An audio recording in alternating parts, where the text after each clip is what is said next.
All right, let's talk about your constitutional amendment right now. The Supreme Court says that it's freedom of speech to let people give money to politicians. What's wrong with that?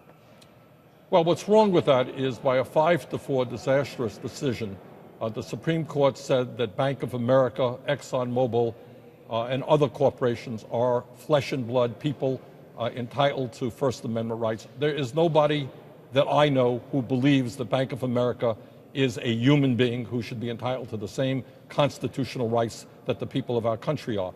What's wrong with it is that at a time when money already plays a horrendous role in terms of what goes on in Congress, what Citizens United has done is made a terrible situation worse. Here's what the practical impact of Citizens United means. What Citizens United means is that corporations can pour hundreds of millions of dollars into television ads, radio ads, other forms of advertising to defeat those candidates who stand up and take them on. It also means, obviously, they can support those candidates who support their agenda.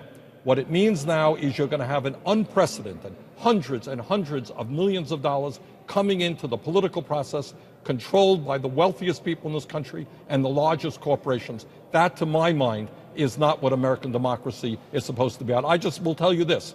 We put up a petition on our website on Thursday, sanders.senate.gov, and in 3 days, we have over 120,000 names on that petition. The American people, whether you're a Democrat, Independent, Republican, Progressive, Conservative, do not believe that corporations are people and that corporations should be able to buy elections. But it's not just corporations, it's anyone who wants to create these new kind of super PACs. Labor unions, for example, progressives can do the same thing. In fact, some of President Obama's supporters have created some super PACs to generate support for their respective That's right. causes. That's absolutely right. Anybody can do it. My guess is that Republicans will be the major beneficiaries, but it doesn't matter. It doesn't matter if it's Republicans. It doesn't matter if it's Democrats. In my state, we have town meetings. People vote on their school budget. One person, one vote. People fought and died to defend democracy in this country, with the understanding that all of us together are what makes the democratic process real.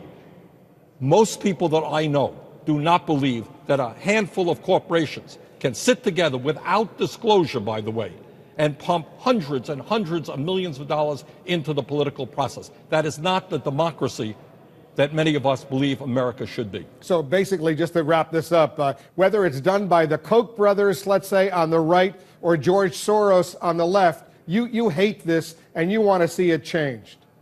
This is going to be a real blow to the American democratic process, no matter who is funding it.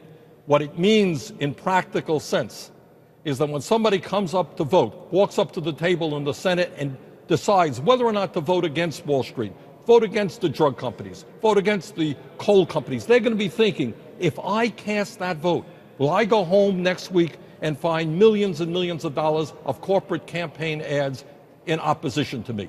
So it's going to allow the big money interests in this country, who already have enormous power, to have even more power. We're out of time. Very quickly, last time we spoke, you weren't yet ready to endorse President Obama's re-election. Have you made up your mind?